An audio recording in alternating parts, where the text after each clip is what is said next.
Now at 5, the company redeveloping Joplin's Olivia building is also working on another downtown landmark. President Biden announces sanctions against Russia, calling it the beginning of an invasion of Ukraine.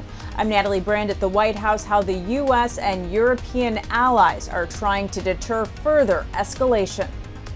The 4 states' most watched news starts now. Freezing rain and sleet are heading our way over the next couple of days. This is KOAM News at 5. We go straight to Chief Meteorologist Doug Heddy. Yeah, another round of wintry weather rolling in, very similar to what we had last week. We're going to have a lot of freezing rain and sleet across the region, especially in our southern counties. From Grand Lake to Neosho over toward Mount Vernon and south, we have winter storm warnings in effect, and then we have a sliver of winter weather advisories. Even the areas that aren't under an advisory, you are going to get some wintry weather. It's just not going to be that much of it as we go through the next couple days. Clouds have kind of hung tough for us today. That cold Arctic air mass really came in strong. Early this morning, we've had a little bit of freezing drizzle, some flurries kind of spitting throughout the day, but our next storm system kind of centered out across southwestern parts of the U.S., and that is going to roll in for us starting late in the morning hours for us tomorrow. Until then, it's cold. We're in the lower 20s right now. It gets into lower teens tonight. Of course, I'll break down this storm system for you here in just a bit. All right, thanks. Another downtown Joplin landmark is set to get a new lease on life. The former downtown YMCA in Joplin, which was home to a number of kids and families over the years, will soon be a real home to kids and families. Sawyer Smith with Blue Haven Homes says they're working to develop apartments in the building. They're the same group redeveloping the historic Olivia building in downtown.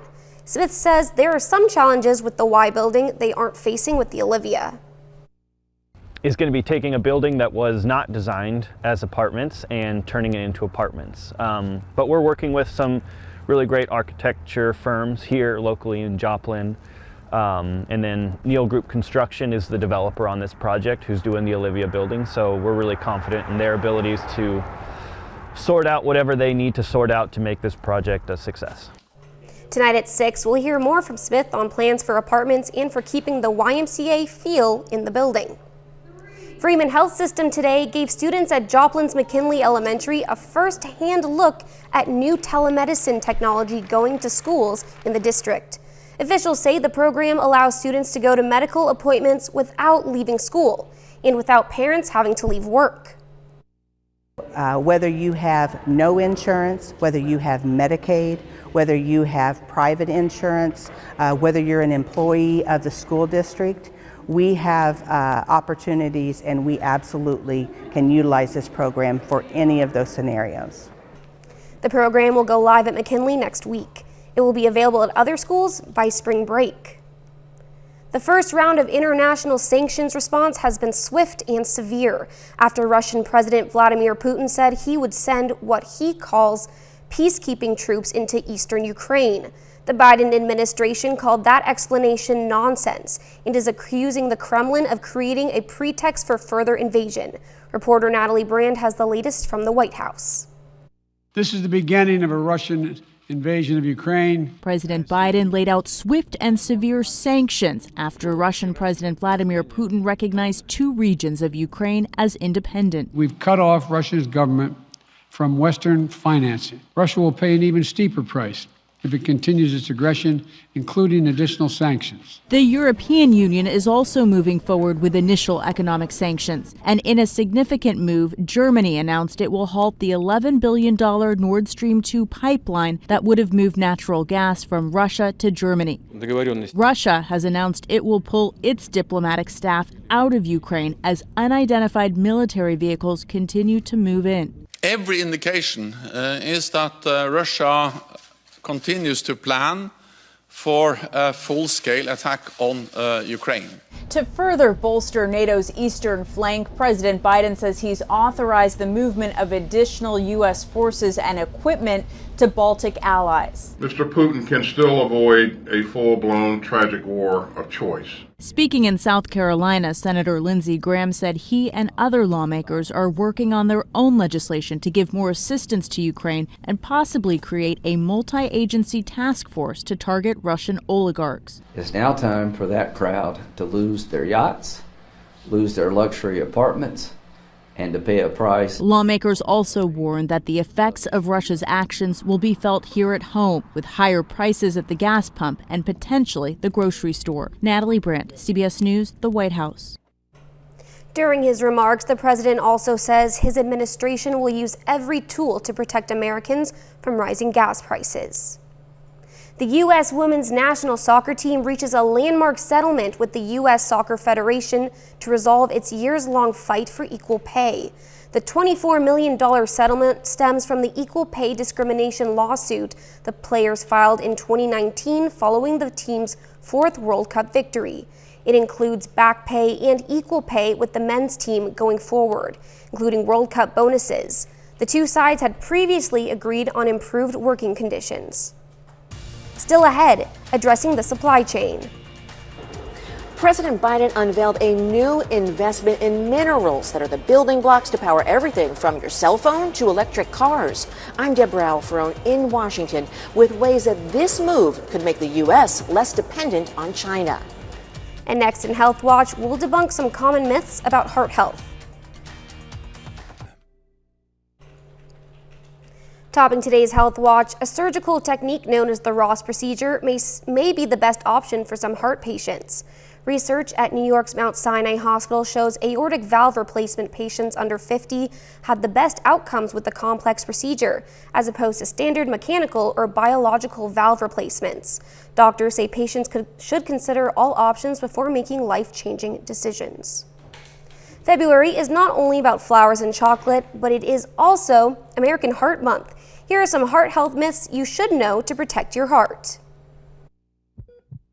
Heart disease is the leading cause of death globally. In the U.S., someone dies from heart disease every 36 seconds. A lot of people suffer from heart failure. Over 5 million Americans in any given year will be diagnosed with heart failure. There's a lot of misinformation about heart disease. One of the biggest is it only affects older people, but up to 10% of heart attacks happen in people under the age of 45. The second myth is that heart disease only affects men. Heart disease is the leading cause of death for men and women. In fact, about 5% of women are likely to be misdiagnosed when they go to the hospital with a heart attack compared to 3% of men. And our last myth, heart disease is colorblind. Heart disease takes a heavier toll on minority groups. They were actually dying more than the white patients with cardiomyopathy. Black people were a third more likely to die of it than the overall population. And more than 33% of American Indian people and Alaska Native people die from heart disease under age 65, compared to just 17% of the overall U.S. population. One more myth: because you have a family history of heart disease, there is nothing you can do to prevent it. Actually, people with a high genetic risk for heart disease have lowered their odds by 46% with a healthy lifestyle. That includes eating healthy, getting regular exercise, and not smoking. Research on mice could one day help stop autism symptoms from developing. Researchers are experimenting with a way to block brain signals during the first weeks of life that could prevent the disorder from taking shape. That's a look at today's health news. A little later, a look at how people across the country are celebrating a once-in-a-lifetime day, 2/22/22. Plus another wintry event moving in. Those details coming up.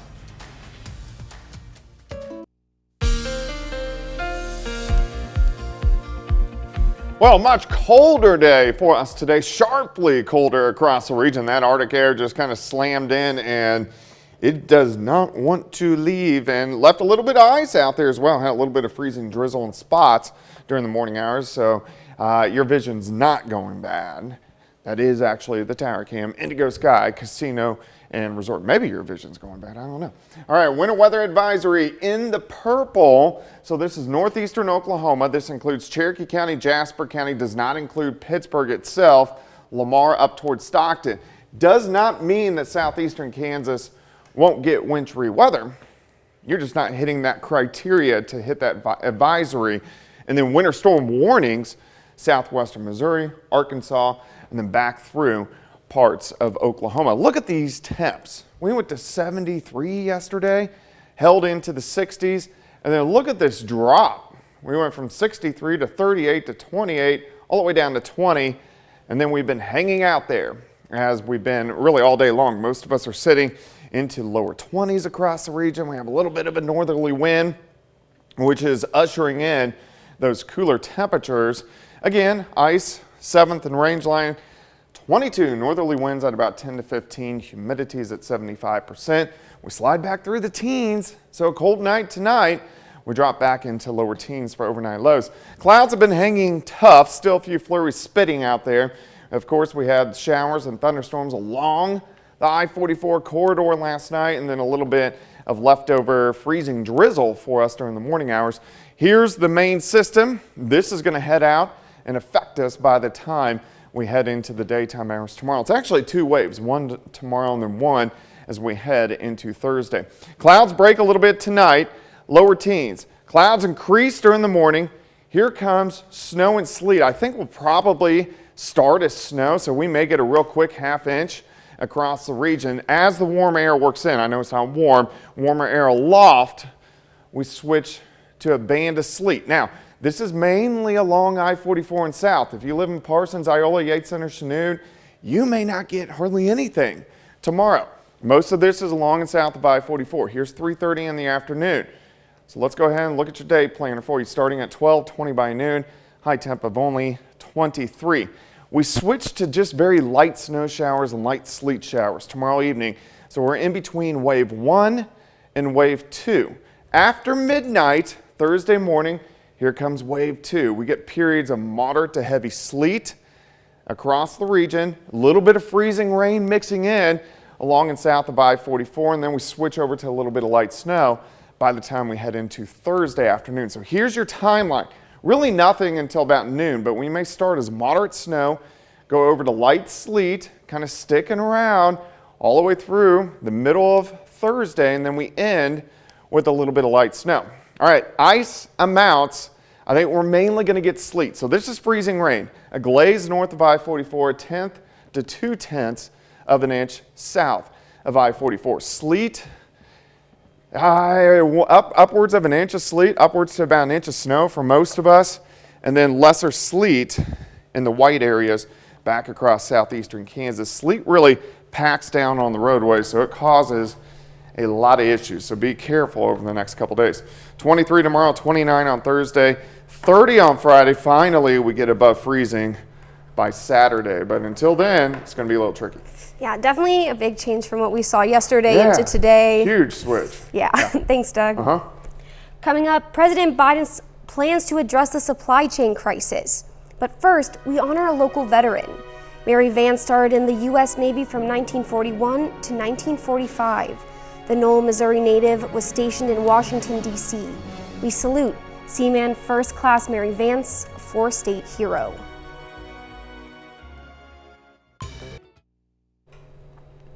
Topping today's Consumer Watch, President Biden is unveiling new ways his administration and the private sector are committing to the production of minerals here in the U.S. Those minerals needed to power everything from electric cars to your cell phone. Deborah Alfarone reports from Washington. President Biden met virtually with California Governor Gavin Newsom and business leaders Tuesday. He announced plans to expand the production of critical minerals here in the U.S., minerals essential to keeping the country's supply chain going. Without these minerals, we simply cannot they can't function. And we expect the demand for them to increase by 400 to 600% over the next several decades. To bolster American production of minerals such as lithium found in cell phones and batteries that power electric cars, Berkshire Hathaway Energy has announced plans to break ground this spring on a facility in the so-called Lithium Valley area of Southern California. Right now, much of the world's lithium comes from South America or Australia and gets processed in China. But one of the largest lithium deposits in the world sits beneath the Salton Sea off the West Coast. To build a truly strong economy, we need a future that's made in America. The Biden administration wants to reduce the U.S.'s dependence on foreign sources for critical minerals like cobalt and lithium, often refined by China. President Biden calls this a national security issue. We've seen what happens when we become dependent on other countries for essential goods like computer chips. Everyone's become aware of that. But it's not just lithium and cobalt, it's also rare earth elements used to make magnets found in consumer goods and weapons. On Tuesday, the Department of Energy unveiled its plans to fund a $140 million project to recover rare earths from coal ash and other mine waste and to reduce the need for new mining. Deborah Alfarone, CBS News, Washington. The Biden administration believes the new mineral initiative could also help with President Biden's goal of cutting greenhouse gases in half by 2030. The IRS has an alternative for the facial recognition program used to verify a taxpayer's identification. ID.me, the IRS's facial recognition vendor, has drawn criticism from civil liberty groups that say the program could harm the privacy of its users. In a statement, the IRS says people can now do a live virtual interview with agents without the use of biometric data. AT&T shut down its 3G network today. Other carriers are following suit later this year, and it won't just impact older phones, but also everyday devices you probably own. That's because a range of products require updates to continue working. That includes some home alarm systems, medical devices like detectors, and in-car crash notification and roadside assistance systems like OnStar. A final check of your forecast is next.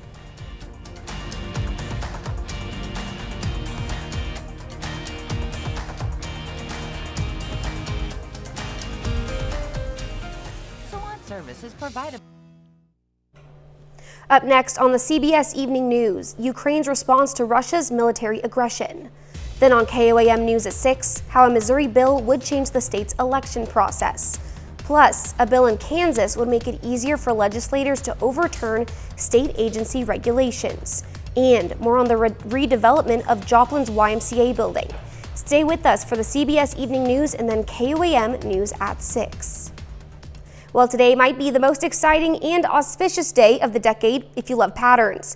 2/22/22, and on a Tuesday, no less. Reporter Naomi Ruckham takes a look at how people are celebrating. Doctors tried to coax baby Judah into the world on Monday, but she held out until 2/22/22. There were cheers all across the room. I mean, nurses were all like, "Oh my God!" And I was like, "Yay!" They're happy that she's born. And then I looked at him and I was like, "What time was she born?" He was like 2/22. I was like, "You gotta be kidding me." New mom Aberly Spear says despite a long labor, she pushed for only 20 minutes in birthing room 2, and baby Judah weighed in at 122 ounces. All of it on a day a lot of people have been looking forward to, including electrical engineering professor Aziz Inan, who made this hat to celebrate. When I share today's date with other people, it gets their attention. They turn on. It is a source of positive energy, and people need sources of positive energy. He points out that in every part of the world, no matter how it's written, the date is a palindrome, which reads the same backward and forward. And this rare two-loving day also falls on a Tuesday. The uniqueness of this day is making it a popular one for couples tying the knot. Here in New York City, the clerk's office doubled the number of marriage ceremony appointments due to demand. It was a similar story at the courthouse in Santa Ana, California. And at the Lucky Little Wedding Chapel in Las Vegas, ceremonies began at midnight. As for the Spear family, they're looking forward to their little one channeling this special attention. What are your hopes and dreams for little Judah? That she makes this kind of impact her entire life, being able to just bring people together. A birthday wish for baby Judah on this day and for all of the 2/22s to come. Naomi Ruckham, CBS News. Okay. I guess it's kind of cool. If you like patterns. It's just another day. I mean, when I look at it, but hey, today was a big switch on days. We were in the 70s yesterday, 20s for us now. Tonight, we're going to drop into lower teens, only 23 tomorrow. Snow and sleet start to pick up late morning. This is mainly along and south of the I-44 corridor. Light freezing drizzle, light sleet tomorrow night. Another round of moderate sleet on Thursday. Finally, most of this moves out by Thursday evening. Sunshine returns Friday. We could get a few snow showers late Saturday, but here in a week, we'll be right back into the 60s. Thanks for joining us. The CBS Evening News is next. Of course, we'll be right back here for KOAM News at 6. We'll see you then. Let's make it a great evening.